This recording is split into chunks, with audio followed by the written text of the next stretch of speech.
Bon, alors l'hygiène et le soin du pied diabétique. Bon, l'objectif est donc de maintenir une peau saine, souple et sans blessure. Alors, c'est des gestes simples, mais qui apparemment, qui doivent être rappelés. Éviter les températures extrêmes, hein, bon, l'eau tiède, le séchage méticuleux entre les orteils, très important. Et aussi chez les patients qui ont, même sans le lavage, des patients qui ont une sudation prononcée, quand ils ont des chaussures, encore une fois, trop serrées, 95% des problèmes sont dus aux chaussures. Des orteils serrés avec de la transpiration entre les orteils, voilà, c'est comme une rivière au fond d'un canyon, ça finira par creuser des plaies qui sont très embêtantes à soigner. Hydratation quotidienne, il faut savoir que la peau humaine est imperméable. Donc le seul moyen d'hydrater une peau, c'est de forcer la peau à récupérer de l'eau par un corps gras qui va faire comme office de film plastique. Donc il faut du gras et de l'eau dans les crèmes, hein, c'est généralement ce qui compte. Alors c'est pas y avoir du beurre de karité, du miel, comme un corps gras, pour fixer l'eau au bon endroit, pour que la peau récupère l'oxygène qu'il y a dans l'eau, pour qu'elle puisse avoir une bonbonne de sécurité et subir les déformations sans mourir. Une peau qui n'a pas d'oxygène, première pression, elle mourra parce qu'elle sera déformée, elle n'aura pas assez d'oxygène en stock pour récupérer sa forme initiale. Alors qu'une peau bien hydratée avec de la crème, peu importe la crème, moi je leur dis que la crème la plus efficace, c'est celle qu'on passe la plus souvent. Pour éviter qu'ils se focalisent sur des crèmes qui sont trop chères. Et les crèmes spéciales mains, les crèmes spéciales pieds, bon, il se trouve qu'on a un organe sensoriel qui s'appelle la peau, qui est sur tout le corps. À part les muqueuses, c'est la même partout. Donc la crème spéciale pied, vous pouvez la mettre sur les mains, la spéciale main, vous pouvez la mettre sur le visage. Voilà, donc prenez la crème la plus efficace, la plus simple à obtenir et qu'on peut passer le plus souvent. L'inspection visuelle quotidienne, je leur dis que le meilleur ami du diabétique, c'est le miroir. Je leur conseille de prendre un petit miroir comme ça et de prendre goût à se reluquer. Donc comme ça au moins, c'est le meilleur moyen de voir ce qui a pu changer, une blessure qu'on n'a pas sentie, parce que c'est le problème des diabétiques, les neuropathies, ils ne sentent pas qu'ils se blessent. Donc ils ont besoin de le voir pour prendre en charge une éventuelle plaie. Coupe d'eau droite, sans arrondir les angles, sans arrondir les angles, moi je le fais. Moi quand je soigne les diabétiques, je le fais parce que je suis en face et que je sais ce que je fais, j'ai des instruments pour. Je leur conseille, eux, de couper droit et d'arrondir les angles à la lime. Mais ne pas aller chercher avec le ciseau, le coupon, j'en parle même pas, c'est à proscrire. Ça n'a rien à voir, ça n'a rien à faire sur un pied, un coupon. Et si on veut un travail bien, c'est soit une pince, soit un ciseau incurvé quand l'épaisseur des ongles le permet. Parce que attaquer des ongles épais avec des ciseaux incurvés, c'est compliqué. Donc, pas de coricide, alors ça c'est pour tout le monde, même pour les non-diabétiques, parce que c'est très compliqué à utiliser quand on est seul. Coricide, c'est l'acide. Hein. Le seul moyen qu'on a dans un corps, qui est une accumulation de peau morte, c'est de passer le bistouri. Moi je fais au bistouri, donc quand c'est pour enlever de la matière, le seul moyen pour enlever de la matière, c'est l'acide. Bien doser l'endroit où mettre l'acide, c'est très complexe à faire soi-même, très complexe à faire par son conjoint ou sa conjointe. Donc c'est à proscrire, parce qu'après il y a toute la zone, même ça attaque la peau saine, on se retrouve avec un corps qui est très difficile à soigner et très douloureux pour le patient. Porter des chaussettes propres chaque jour, même, il faudrait même porter plusieurs paires de chaussures par semaine. Alors, on nous recommande de changer de paire de chaussures tous les jours. Déjà qu'on arrive à choper une paire de chaussures qui est bonne, mais normalement ce serait déjà tous les jours. Porter donc, les chaussettes chaque jour, sans couture ni compression, ça c'est pour les diabétiques, mais il faut aussi que ce soit en matériaux naturels. 100% coton, 100% lin, 100%... c'est quoi, c'est fil d'Écosse, laine d'Écosse. Donc, parce qu'il n'y a rien qui est plus acide que la transpiration. Donc, déjà, normalement, on devrait tous porter des chaussettes dans nos chaussures. Parce que ça protège la peau. Il n'y a rien de plus acide que la transpiration. Et la transpiration va attaquer tout ce qui est au contact du pied, de la peau. Les cols, les colorants, des chaussures et des chaussettes qui ne sont pas 100% en matériaux naturels. Et ça peut attaquer la peau et donc avoir des infections cutanées qu'on pourrait éviter avec des matériaux naturels. Du t'interromps une seconde. Pour des patients qui ont pour des troubles, pour des ulcères veineux par exemple, donc qui ont des bas de compression, mais qui en plus ont des problématiques diabétiques, parce qu'il y a la mini-compression de façon générale, mais concernant les bas de contention et les points de compression. Les couper sinon. Tu prends les il y a la possibilité d'avoir des bas ouverts.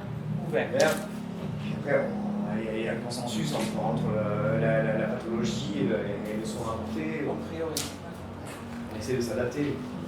Et le fait de changer de chaussure tous les jours ou tous les 2 jours permet de changer les points d'appui. Parce que dans chaque chaussure, on prend des appuis différents. À l'intérieur des chaussures, il y a des mini-clous, des mini-coutures qu'on ne sent pas. Et avec la neuropathie, on les sent encore moins. Si on garde la même paire de chaussures pendant 7 jours, les appuis sont les mêmes pendant 7 jours. Alors qu'en les changeant, ça permet une prévention sans trop...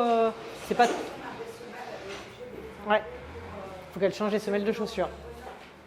Les points d'appui changent quand même. Il y a les côtés, c'est pas la même forme. Enfin, même pour nous, hein. Enfin, je sais pas si nous on le voit, si on porte la même paire de chaussures, des fois on peut avoir des petits corps ou des petits trucs qui se font avec l'âge et qu'on n'aurait pas si on change de chaussures régulièrement. Donc le chaussage, il y a déjà des sujets que j'ai abordés un peu plus tôt, mais donc, ça a un impact direct sur la prévention des plaies et sur les déformations, parce que les déformations sont soit d'origine héréditaire, soit acquises par le port de chaussures qui ne sont pas adaptées.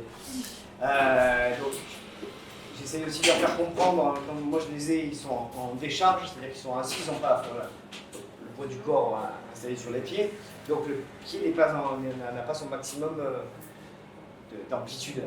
Je leur montre avec mes mains à quoi ça doit ressembler à peu près. Quand je vois que la forme d'une chaussure pourrait englober leurs 2 chaussures, mais même là, il faut y aller au marteau-piqueur pour leur faire comprendre que leur chaussure est trop serrée. Fermeture par scratch. Alors ça, c'est ma solution idéale. Fermeture à scratch, et il faut faire attention. Alors pour les chaussures fermées, chaussures à scratch, il faut éviter les chaussures qui rentrent en pharmacie et qui ont un scratch qui ferme en bout de chaussure, parce que ça a tendance à serrer le pied. Donc quand moi je parle de chaussures à scratch, je pense plutôt aux chaussures ouvertes. Et il y a généralement plusieurs scratchs le long du pied. Il en faut un qui soit au niveau de la cheville pour justement, cheville ou coude de pied, haut du coup de pied, coup de pied. Et quand il y en a un au bout, au niveau des orteils, il est vraiment là pour fermer. Il ne faut jamais le serrer, on est là pour juste fermer. On serre plutôt avec un coup de pied, cheville, talon, une chaussure. Et les orteils doivent vraiment pouvoir s'écarter sans avoir d'obstacle. Donc, moi après, pour les patients diabétiques qui ont quand même une maison avec un sol praticable, pour éviter le problème, moi je les mets carrément en chaussettes antidérapantes. Comme ça, il n'y a pas de contact sur les côtés. Et tout. Après, il ne faut pas qu'il y ait des problèmes d'appui, parce que justement, sinon on rentre dans le domaine de la semelle orthopédique ou chez les podo-orthésistes qui va aider justement à incliner le pied dans une autre position pour au moins minimiser les hyperappuis ou carrément les annuler. Normalement un talon pour une femme, quand on va être original, c'est entre 1,5 et 3 cm. Au-dessus, c'est le cirque. C'est les échasses. Donc, oui. Ça entraîne tout le poids vers l'avant-pied et avec les problèmes de forme des chaussures, on se retrouve très vite en bout de chaussure avec pression. Et quand on marche, il faut savoir que dès qu'on pose le pied par terre, sur un sol plat, on met 3 fois le poids du corps à chaque pas, avec l'oscillation de la marche.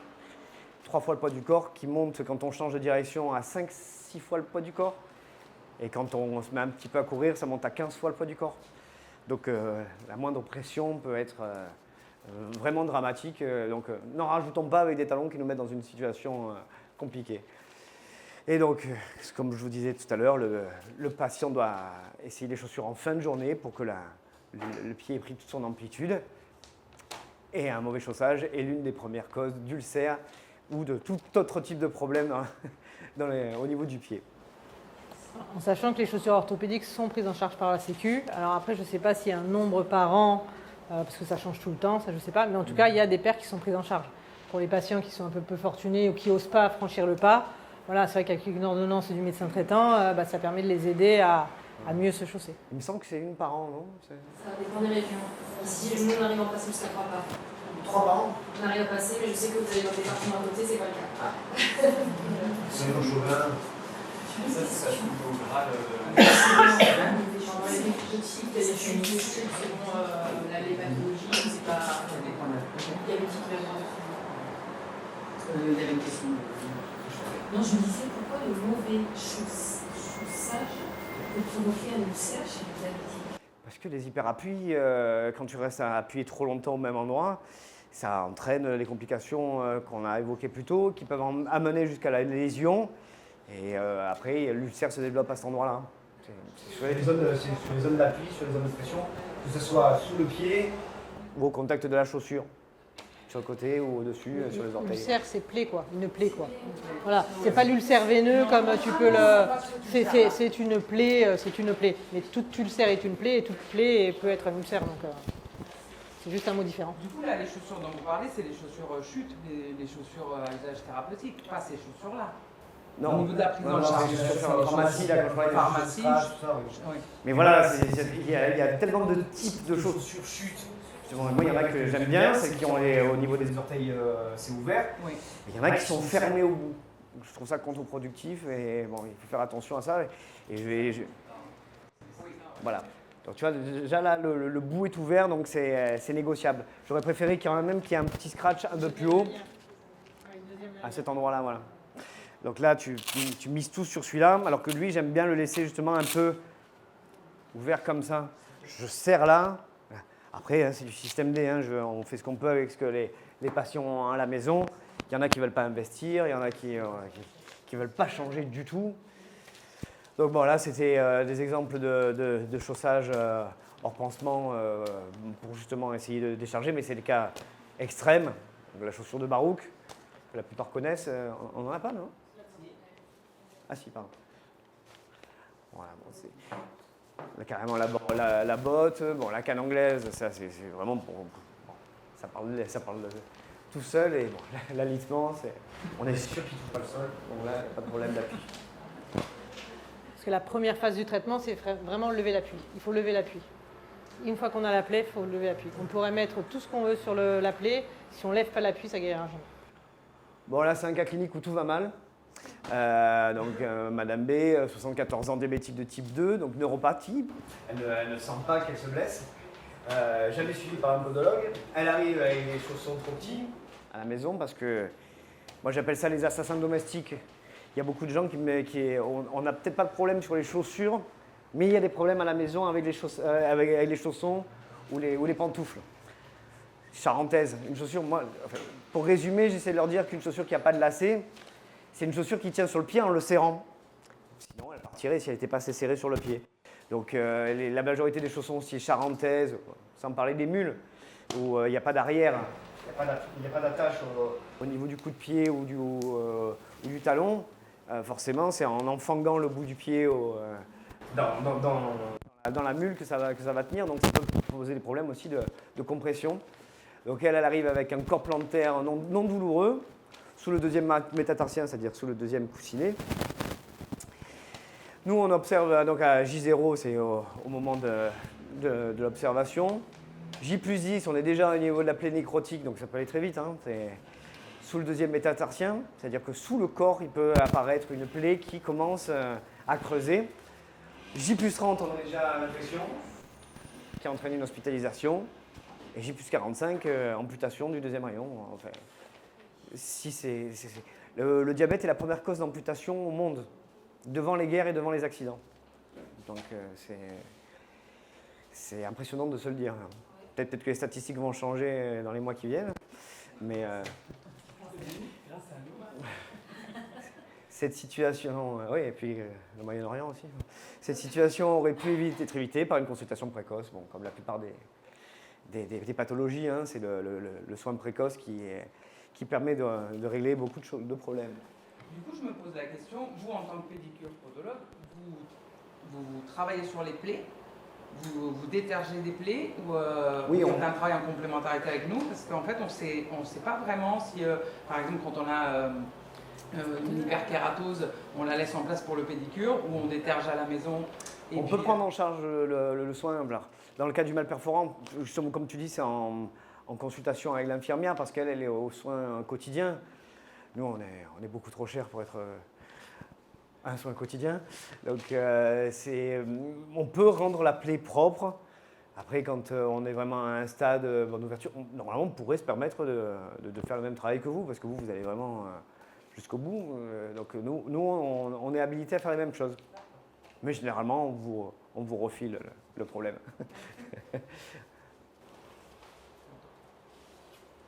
Alors, le rôle de l'infirmière, donc pour les patients qu'on suit à domicile, donc, alors, quand il n'y a pas de plaie, c'est donner toutes les consignes de prévention, vérifier leurs chaussures, vérifier qu'ils fassent la lessive, bien les sécher entre les orteils pour les patients à qui on fait des aides à la toilette, vraiment bien sécher, parce que c'est rarement bien séché, même quand ils reviennent de l'hôpital, souvent il y a des problèmes au niveau des pieds. Pourquoi? Parce qu'ils n'ont pas été bien séchés. Après, voilà, c'est pas toujours facile, on n'a pas toujours le temps, mais c'est vraiment hyper important de prendre ce temps-là pour les pieds et même de leur apprendre à eux que c'est important, que s'ils ont transpiré, qu'ils n'hésitent pas à changer de chaussettes, etc. Il faut le rappeler, alors, avant toute plaie, bon, bien sûr la plaie, elle vient à cause, entre autres, du diabète, mais c'est que si on a un déséquilibre du diabète, c'est ça qui crée le problème. Parce qu'un diabète équilibré, en soi, il n'aura pas toutes ces complications-là. Donc nous aussi, notre rôle principal est de veiller au bon suivi du diabète et à un équilibre glycémique maximum. Donc avec un bon suivi de l'hémoglobine glyquée, etc., en partenariat avec le médecin, parce que c'est ça qui fait que les complications ne vont pas arriver. On peut parler d'alimentation, diététique, bien s'hydrater et surtout signaler tout problème, toute rougeur, tout corps qui n'était pas là avant. Tenir informé le médecin, demander une consultation de podologue, rembourser ou pas suivant les cas. Donc c'est hyper important. Et les kinés peuvent aussi avoir leur rôle en adaptant les postures, que ce soit au lit ou au fauteuil, pour imiter les appuis ou demander aux patients de retirer les chaussures quand ils sont au fauteuil. Il y en a plein qui veulent garder les chaussures alors qu'en fait, au fauteuil, ils peuvent ne pas les garder, tout en organisant s'ils veulent les remettre, comment faire, etc. Le but, c'est vraiment de lever l'appui s'il y a une plaie et d'éviter l'appui s'il n'y a pas de plaie.